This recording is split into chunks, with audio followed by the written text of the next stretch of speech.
Señor, te pedimos en esta mañana que tu Espíritu Santo aplique tu palabra en nuestros corazones. Haga un favor, ponga su mano derecha sobre su corazón y ore conmigo. Diga: Espíritu Santo, aplica tu palabra en mi corazón. Ayúdame a entender y ayúdame a vivir tu palabra. En el nombre de Cristo Jesús.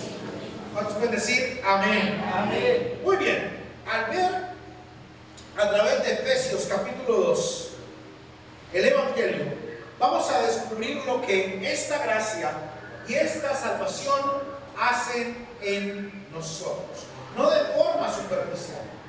La gente muchas veces llega a la iglesia esperando que Dios haga algo en sus vidas, que Dios les sane, que Dios les cambie el genio, o por lo menos a la esposa o al esposo, ¿cierto? Puede que no quiera que los cambie a ellos, pero que cambie a mi esposa, con eso es suficiente.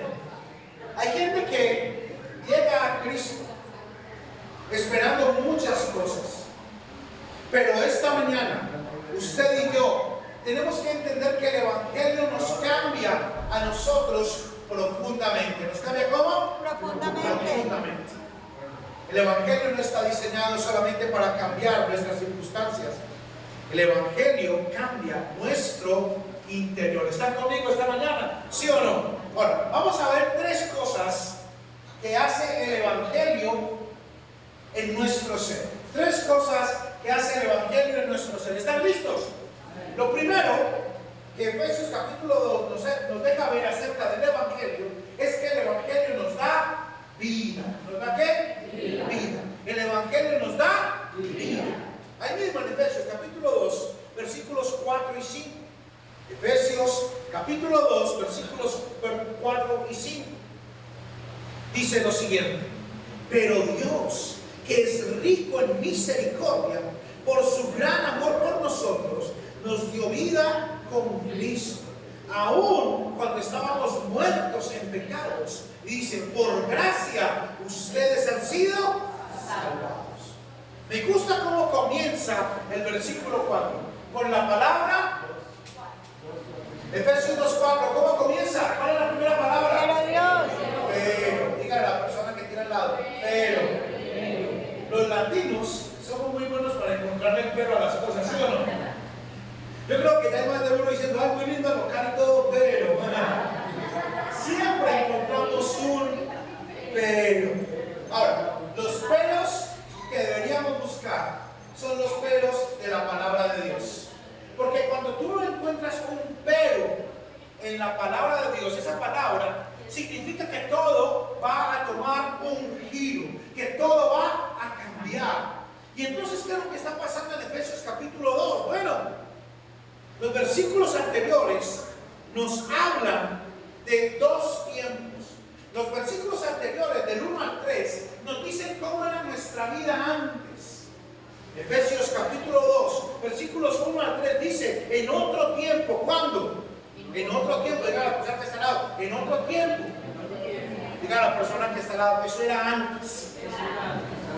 En otro tiempo dice: ustedes estaban muertos en sus transgresiones y pecados, en los cuales andaban conforme a los poderes de este mundo.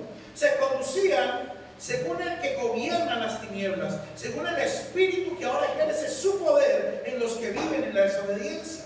En ese tiempo también todos nosotros vivíamos como ellos, impulsados por nuestros deseos pecaminosos, siguiendo nuestra propia voluntad y nuestros propósitos. Como los demás, éramos por naturaleza objeto de la ira de Dios. ¿Eso era cuando?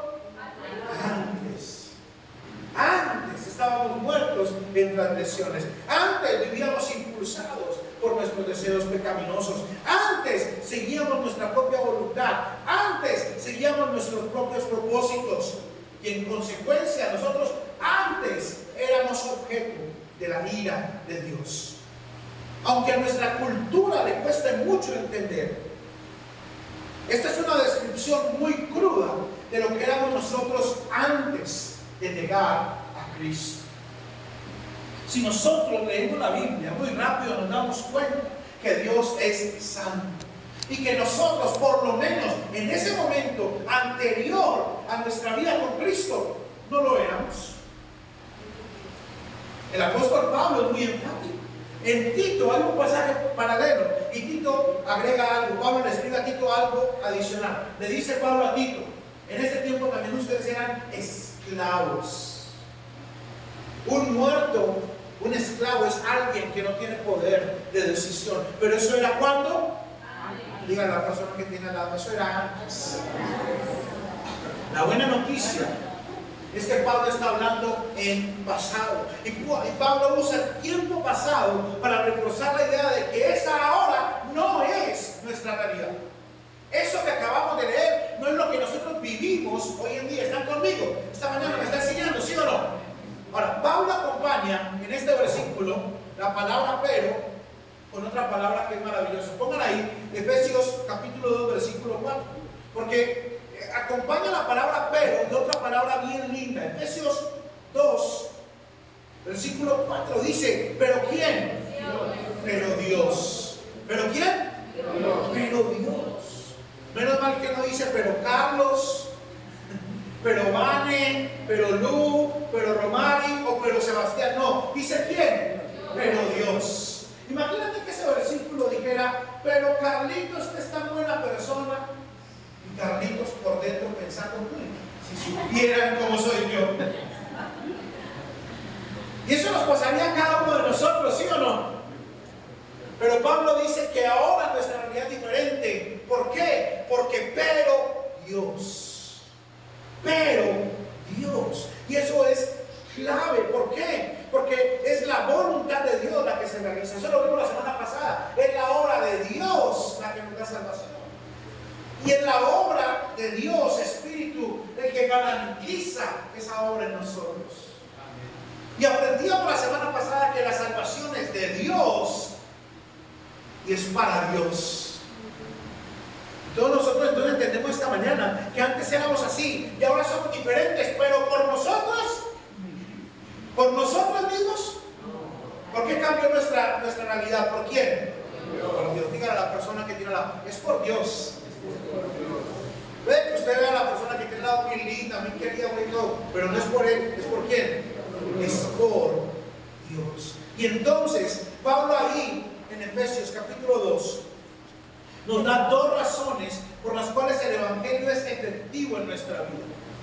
Lo primero que dice el apóstol Pablo es que es gracias a la incalculable misericordia de Dios.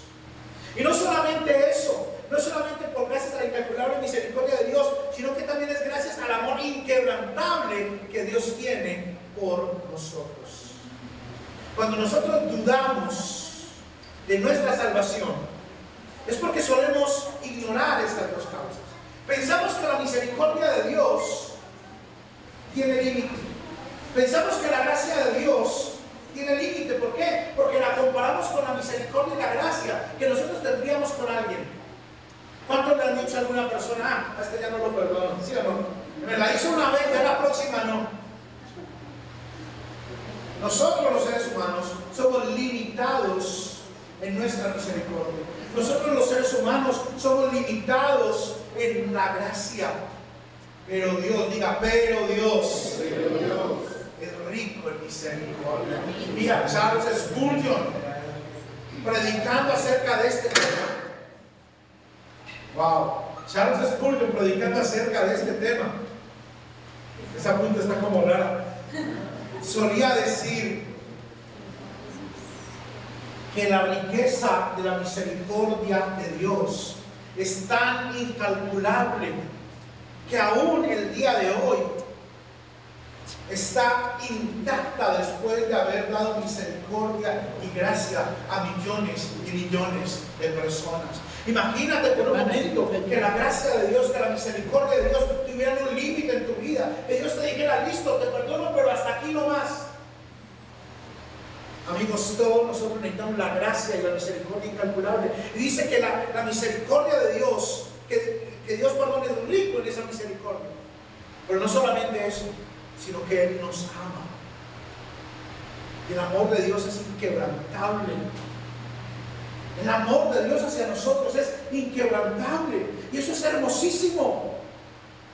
Paul Washer suele decir: le he dado a Dios todas las razones para que no me amen, pero aún así sigue haciéndolo.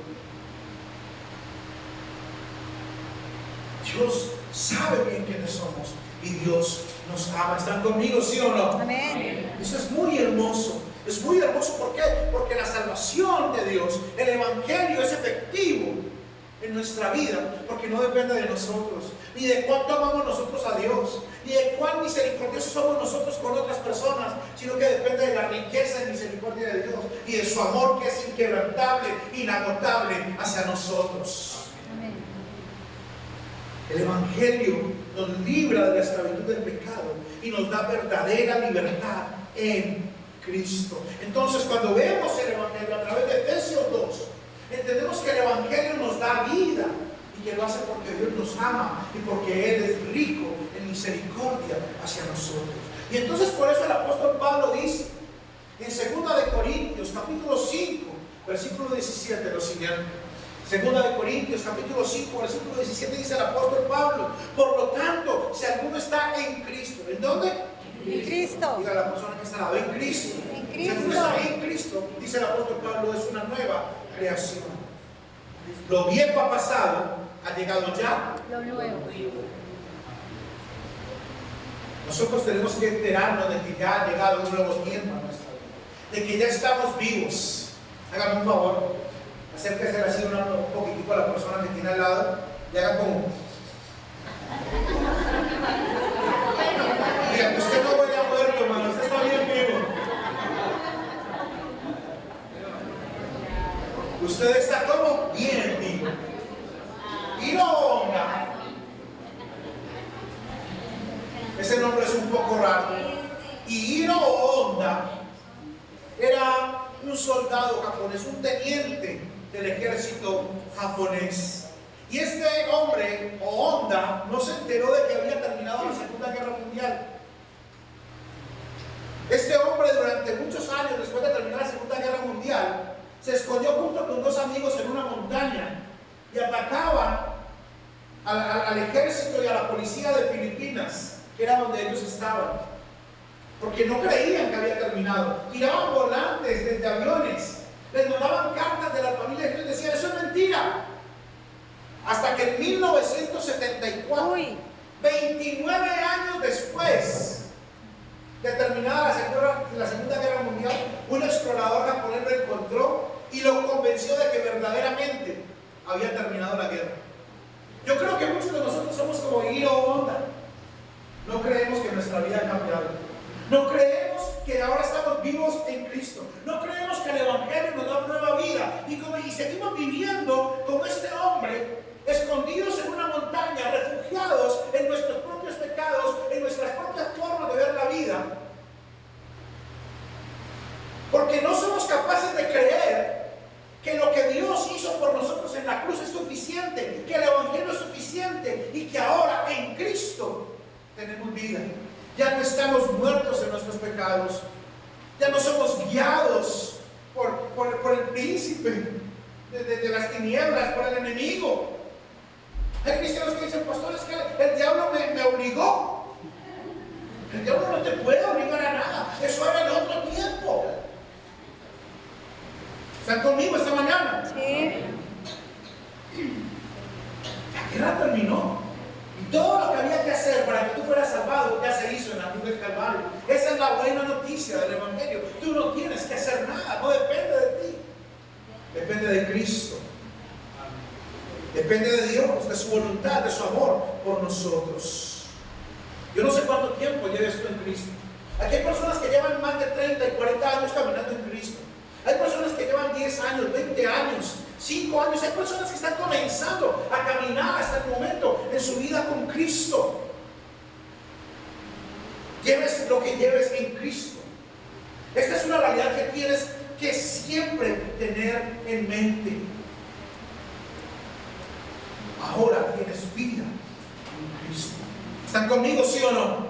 Cuando vemos nuevamente el evangelio a través de Efesios 2, recordamos que nuestro estado de estar muertos en el pecado y esclavos al pecado cambió radicalmente. Ahora tenemos vida en Cristo. ¿Está conmigo, sí o no?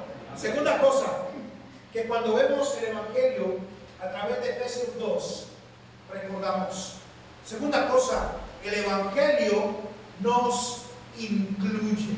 ¿El Evangelio nos qué? Nos incluye. Vivimos en una cultura obsesionada con la inclusión. Y eso tiene raíz en algo. Y es que durante generaciones y generaciones, los seres humanos, ajeno a su ideología, a sus creencias, a lo que sea, se han sentido excluidos. Y vamos a ver por qué. Efesios capítulo 2, versículos 12 y 13. Efesios capítulo 2, versículos 12 y 13. Ahí está en la pantalla, léanlo conmigo, dice, recuerden, ¿van a leer en voz alta? Vamos, 1, 2, 3.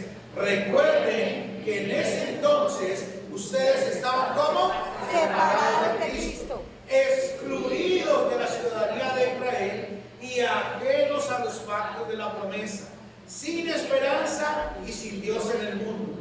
Pero ahora, en Cristo Jesús, a ustedes que antes estaban lejos, Dios los ha acercado mediante la sangre de Cristo. Esto es muy hermoso, este pasaje. El Evangelio nos incluye. Y Pablo nuevamente usa la fórmula de dos tiempos. Antes dice, estábamos separados. Antes estábamos excluidos. Antes éramos ajenos al pacto. Y por consiguiente estábamos sin esperanza y sin Dios. Y el versículo 13 nuevamente comienza con la palabra pero. Dice, pero ahora en Cristo Jesús. Eso es muy hermoso. Eso significa que ahora estamos unidos, que ahora estamos incluidos, que ahora somos beneficiarios del pacto. Dios siempre, amigos, se ha relacionado con los seres humanos en un tipo de relación denominado pacto. ¿Cómo se llama el tipo de relación a través del cual nos relacionamos con Dios? Pacto. No tiene nada que ver con la idea que nosotros tenemos en Latinoamérica de lo que son los pactos, porque la gente cree que yo voy a pactar con Dios, yo voy a hacer algo para que Dios haga aquello otro. No tiene nada que ver con eso. Cuando leemos la palabra pacto en la Biblia, tenemos que entender que estamos hablando de una forma en la cual Dios facilita que los seres humanos nos relacionemos con Él. Entonces, cuando hablamos de pacto, estamos hablando que desde la antigüedad Dios estableció este tipo de relación. Entonces estableció pactos. Por ejemplo, Él hizo un pacto con Noé. ¿Sabían eso? Dios hizo un pacto con Noé y dijo, Noé, prometo de ahora en adelante que no voy a destruir la tierra con agua. ¿Y cuál fue la señal de ese pacto? Con arcoíris. Después, Dios hizo un pacto ¿con quién? Con Abraham. Le dijo a Abraham, en ti serán benditas todas las naciones, ¿cierto? Y entonces, ¿qué hizo Dios? La circuncisión, la señal del pacto. Después hizo un pacto con Moisés. Y le dijo, Moisés, voy a escoger a este pueblo y yo seré su Dios y voy a estar con ustedes siempre. ¿Y la señal cuál era? La ley. Después hizo un pacto con David. Le dijo, David, de tu familia va a llegar uno que va a ser el verdadero rey de toda la humanidad.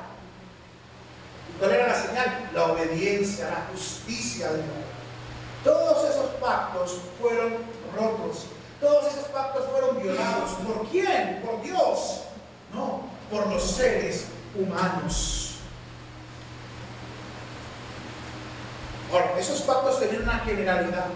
Y es que esos pactos eran un pacto que hacía un compromiso, un acuerdo que hacía Dios con el pueblo de Israel. Todos los demás pueblos, los que la Biblia llama gentiles, todas las demás naciones, todos los que no somos judíos, la Biblia dice que éramos ajenos a ese pacto, que estábamos excluidos de esa relación.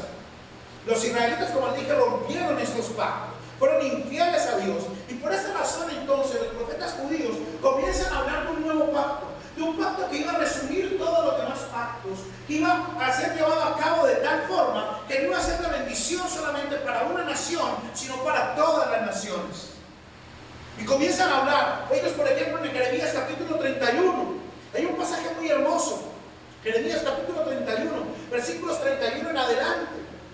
Dice el profeta Jeremías: vienen días, afirma el Señor, en que haré un nuevo pacto con Israel y con Judá. Y dice: no será un pacto como el que hice con sus antepasados, el día en que los tomé de la mano y los saqué de Egipto. Y aquellos lo quebrantaron, a pesar de que yo era su esposo, afirma el Señor. ¿Ven?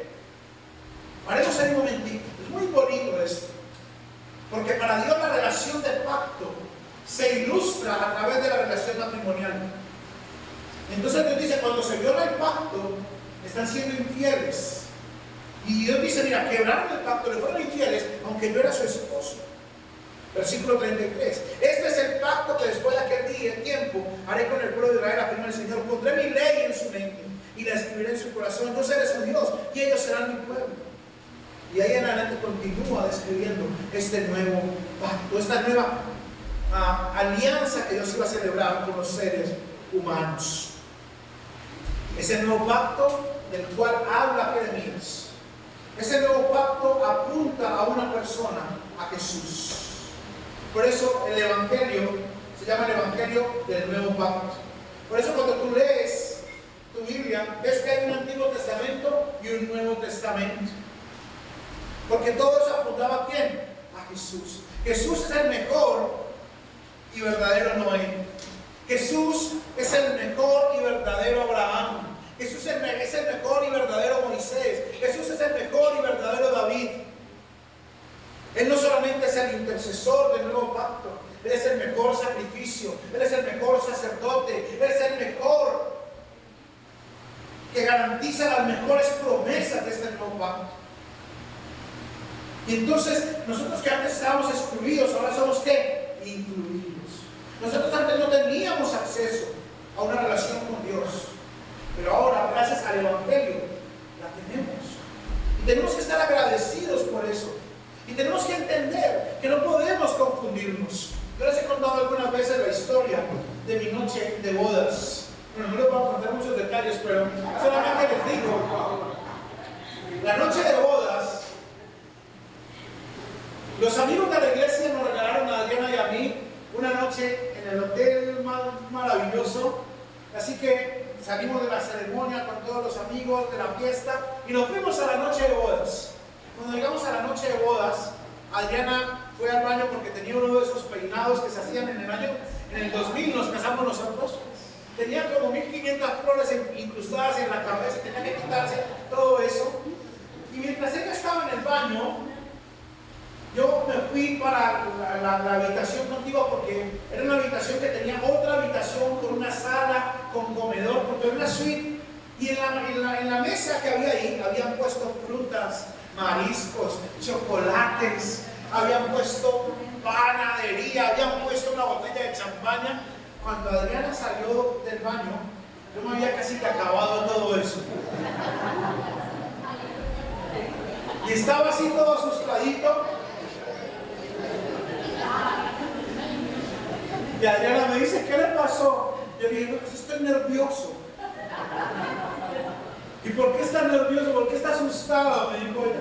Le dije: porque es que llevo muchos meses, muchos años guardándome. Hasta hace unas horas yo me cuidaba de tocarte porque quería guardar mi pureza, mi santidad. Yo le dije a ella: ¿quién me garantiza que ahora, de un momento a otro, ya puedo tocarte, ya puedo estar contigo y no voy a hacer nada que esté mal? ¿Saben qué había cambiado? Una sola cosa. Ahora Adriana y yo estábamos en un pacto. Ahora Adriana y yo estábamos unidos en una relación de pacto. ¿Sabes por qué? Porque cuando hay pacto hay intimidad. Y Dios no tiene intimidad con nadie por fuera del pacto. Pero ahora nosotros que antes estábamos fuera, ahora somos incluidos. Ahora podemos tener una comunión con Dios. Ahora podemos conocer a Dios profundamente. Ahora no podemos tener miedo, y por eso el autor de Hebreos, de la carta a los Hebreos, que es tan profunda, que habla de ese nuevo sacrificio, de ese nuevo sacerdote, de esas nuevas promesas, de ese nuevo pacto, dice que Jesús es mejor que todo. El autor de Hebreos dice en Hebreos capítulo 4, versículo 16: acérquense confiadamente confiadamente ante el trono de la gracia. En la antigüedad, cuando alguien entraba a la corte de un rey, tenía que entrar con la autorización del rey. Y la gente tenía miedo. ¿Recuerdan la historia de la reina Esther? Ella iba a entrar donde el rey, por ella estaba arriesgando su vida. Porque si el rey no le gustaba que viera a alguien ahí, este entró sin autorización, lo mandaba a matar inmediatamente. Y entonces el autor de Hebreos dice: acerquémonos confiadamente ante el trono de la gracia. ¿Por qué? Porque ahora estamos con Dios en una relación de pacto. Ahora tenemos una relación con Él, podemos conocerle. ¿Imaginas que tú puedes decirle a Dios, papá? Es un nivel de confianza impresionante. Ahora, no estamos demeritando para nada la reverencia que tenemos que tener hacia Dios. Tenemos que comportarnos hacia Dios con reverencia, con respeto, pero también con confianza, que no vamos a ser rechazados. Muchas veces nosotros nos confundimos, nos sentimos tristes, muchas veces tenemos miedo, pero en el nuevo pacto es diferente. John Piper escribe lo siguiente: en el nuevo pacto, dice John Piper, nos permite acercarnos a Dios con confianza y libertad, sabiendo que somos amados y perdonados. Esa imagen de un Dios lejano, esa imagen de un Dios que tira truenos, que está listo para ejecutarte, es una imagen bíblica de Dios. Por eso el apóstol Pablo dice: ustedes que antes estaban lejos, ahora han sido acercados. Ustedes que antes estaban excluidos, ahora son parte de Él. Ninguno de nosotros es ya un extranjero. Ninguno de nosotros es ya parte, ninguno de nosotros, ya no hace parte de la familia de Dios. Cuando nosotros llegamos a Cristo, no solamente estamos unidos a Él, sino que estamos unidos con Él a través del pacto, pero estamos unidos también al pueblo de Dios. Es por eso que el apóstol Pablo llama a la iglesia la familia de Dios. Aquí en la iglesia, amigos, no hay y no puede existir favoritismos. Y eso nos lleva al último punto esta mañana. Y es que el Evangelio no solamente nos da vida, no solamente nos incluye, sino que también el Evangelio nos reconcilia. ¿El Evangelio qué? Reconcilia. El Evangelio nos reconcilia. Efesios capítulo 2, versículo 14. Porque Cristo dice, es nuestra paz. De los dos pueblos ha hecho uno solo, derribando mediante su sacrificio el muro de enemistad que nos separaba. Porque Cristo es nuestra paz. De los dos pueblos, Efesios 2:14, de los dos pueblos ha hecho uno solo, derribando mediante su sacrificio el muro de enemistad que nos separaba. Mira, en los años 80 y 90 celebramos la caída del muro de Berlín. No sé cuántos estaban vivos cuando eso sucedió, cuando derribaron el muro de Berlín. Era un muro que dividía Alemania en dos partes, la parte occidental y la parte oriental. Y la gente tenía prohibido cruzar el muro. Mucha gente murió intentando cruzar ese muro. Pero hay un muro mucho más grande que el muro de Berlín. Hay un muro mucho más grande que el apartheid en Sudáfrica. Hay un muro mucho más grande que el muro de Trump en el paso entre México y Estados Unidos. Y es el muro que nos separa de Dios y nos separa entre nosotros mismos. Y ese muro es causado a través del pecado. Cuando nosotros leemos la narrativa de Génesis capítulo 3, cuando los seres humanos caen, nos damos cuenta que las relaciones humanas se fracturan. Vemos a Adán y a Eva desconfiando entre ellos mismos. Vemos a Caín, el hijo de Adán y Eva, matando a su hermano mayor, Abel. Nos damos cuenta que el legado de separación y de enemistad entre los seres humanos se remonta hacia los primeros frutos del pecado. Cuando la primera familia de seres humanos fue afectada por todo esto. Y desde aquí en adelante la película se repite una y otra vez: familias contra familias, hermanos contra hermanos, reinos contra reinos, naciones, imperios. Incluso el pueblo de Dios, Israel, se les había olvidado su misión de que en ellos serían bendecidas todas las naciones. Y en un caso extremo de nacionalismo injustificado, un hombre como el profeta Jonás se rebela contra Dios con tal de no ir a predicarle a una nación que él consideraba enemiga. Y el punto de todo el libro de Jonás no es la historia del pez. El punto de toda la historia de Jonás es una sola pregunta: ¿por qué te enojas tanto? ¿No estás listo para amar al que es diferente a ti? ¿Te cuesta tanto entender que Dios ama a las personas que incluso tú consideras que no son tan buenas como tú eres? Nosotros los cristianos somos muy buenos para poner muros. Pensamos que las demás personas no son tan buenas como nosotros y entonces no merecen el amor de Dios. Y entonces Dios nos dice: ve y háblales, ve y muéstrales misericordia. No quiero. Y me voy para Tarsis.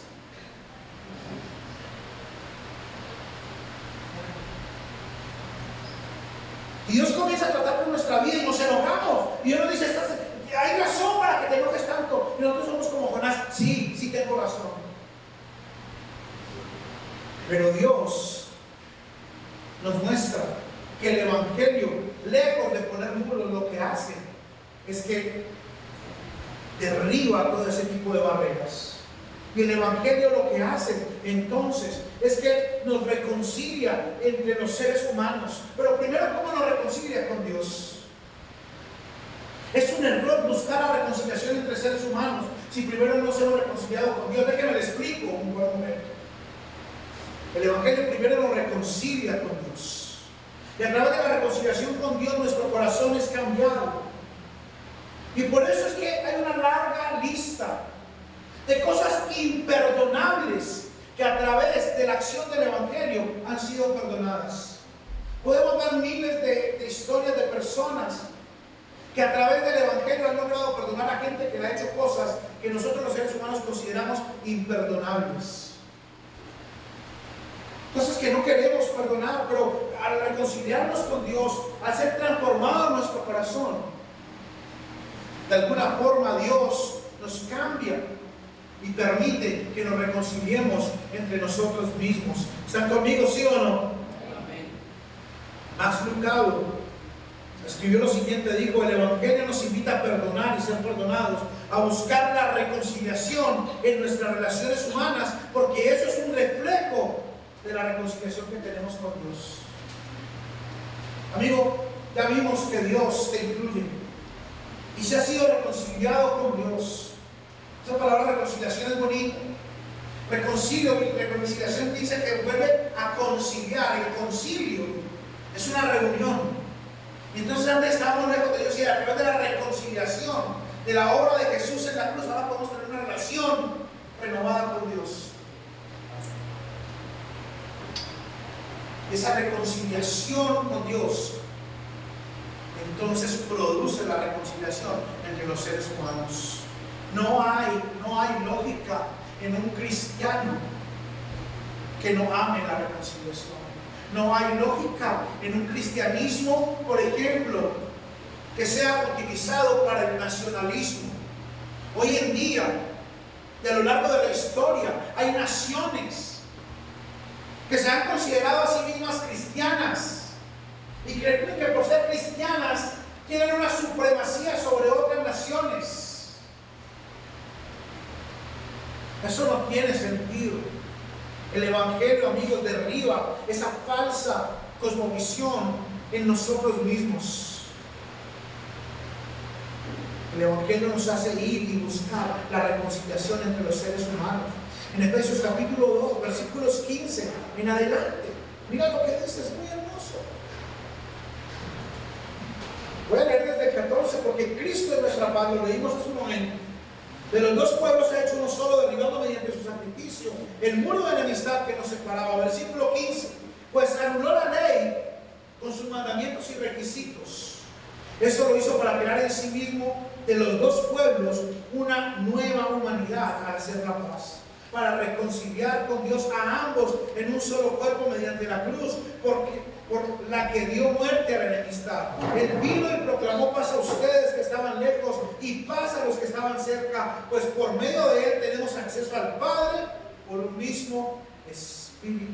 Es muy, muy bonito. El objetivo de la reconciliación no es el triunfo del proyecto humano. El objetivo de la reconciliación es demostrarnos que precisamente necesitamos el proyecto divino. La primera reconciliación es nuestra reconciliación con Dios. Y eso transforma nuestro corazón. John Stott, predicador excelente en Inglaterra del siglo XX, creador de las escuelas de predicación en Langham, escribió lo siguiente: la cruz es el símbolo supremo de la reconciliación que ofrece el Evangelio. Dios reconciliándose con la humanidad a través del sacrificio de Jesús. Por eso el apóstol Santiago escribe en Santiago capítulo 2 versículo 1: hermanos míos, la fe que tienen en nuestro glorioso Señor Jesucristo no debe dar lugar a favoritismos.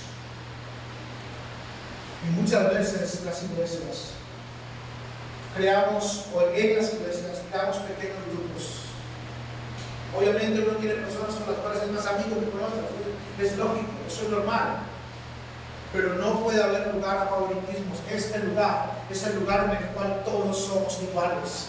Este lugar en el cual cada uno de nosotros tiene la misma condición delante de Dios. Aquí no importa cuánto tiempo llevas en Cristo. Aquí no importa que también te comportaste la semana. Aquí no importa cuánta plata tienes en tu cuenta de banco o cuánto has estudiado. Aquí en este lugar todos somos iguales. Eso tiene que ser una realidad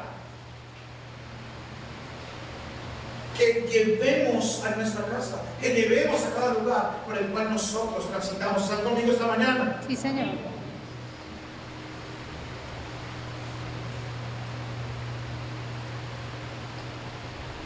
El Evangelio nos reconcilia, el Evangelio nos incluye, el Evangelio nos da vida. Ahora sí, ¿eso dónde sucede?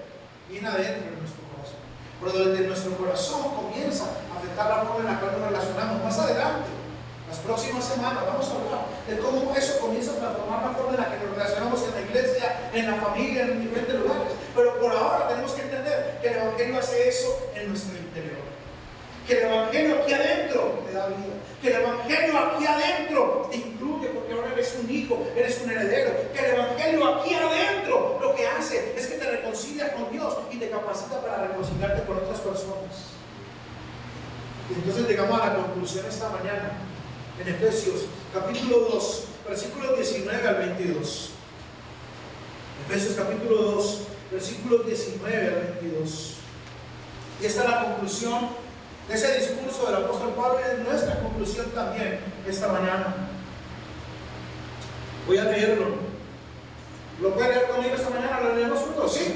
Dice: por lo tanto, ustedes ya no son extraños ni extranjeros, sino conciudadanos de los pueblo elegido y miembros de la familia de Dios, edificados sobre el fundamento de los apóstoles y los profetas, siendo Cristo Jesús mismo la piedra angular.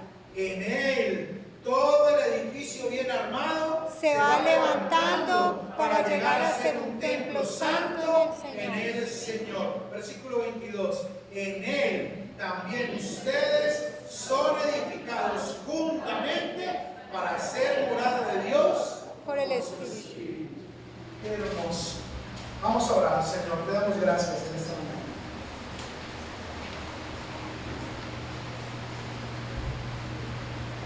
Esta mañana hemos aprendido 3 verdades lindas del Evangelio.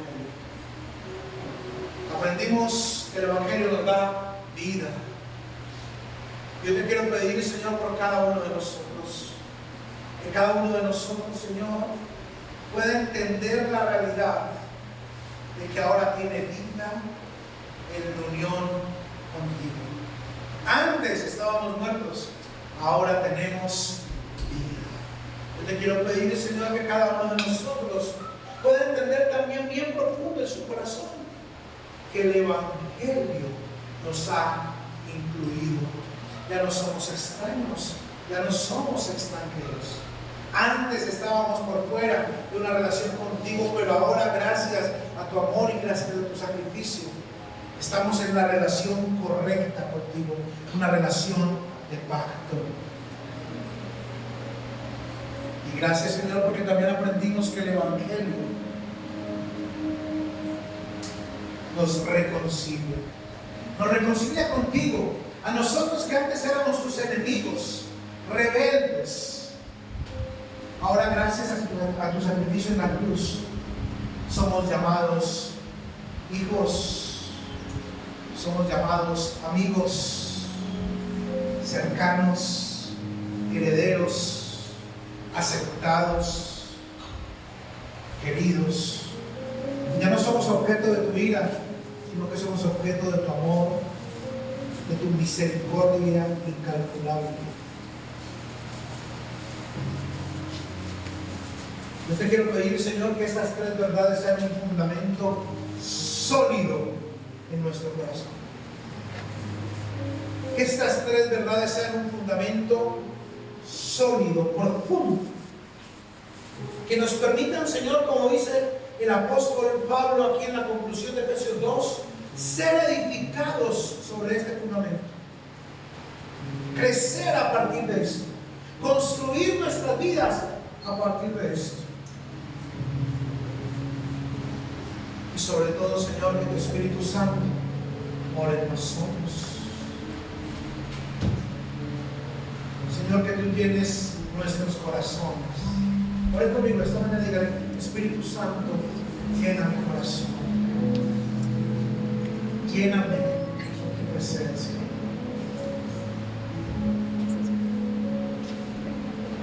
Que yo sea una morada para tu Espíritu. Que mi casa, Señor, esté llena de tu presencia. Que cuando yo voy en mi moto, en mi carro, en el bus, en mi bicicleta a trabajar, Señor, tú estés conmigo. Que cuando yo llegue a mi lugar de estudio, a mi colegio, a mi universidad, a mi oficina, Señor, allí estés. Y que a pesar de lo que yo viva, Señor, en mi oficina, en mi casa, en mi colegio, en mi universidad, estas tres verdades, Señor, siempre estén patentes en mi corazón.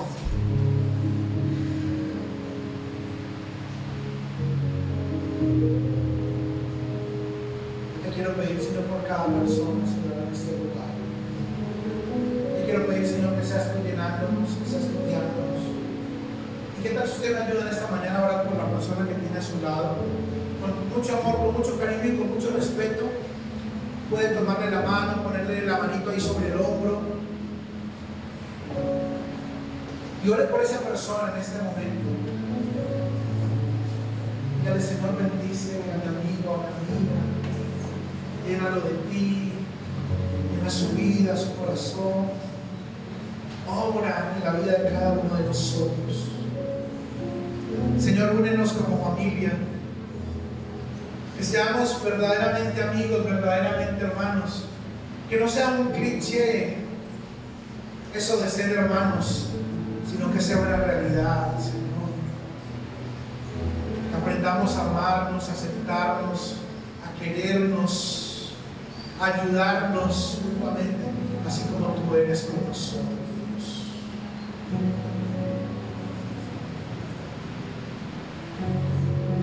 Oh, Jesús, gracias. ¿Cuánto le pueden dar gracias a Dios por todo lo que Él ha hecho en nosotros?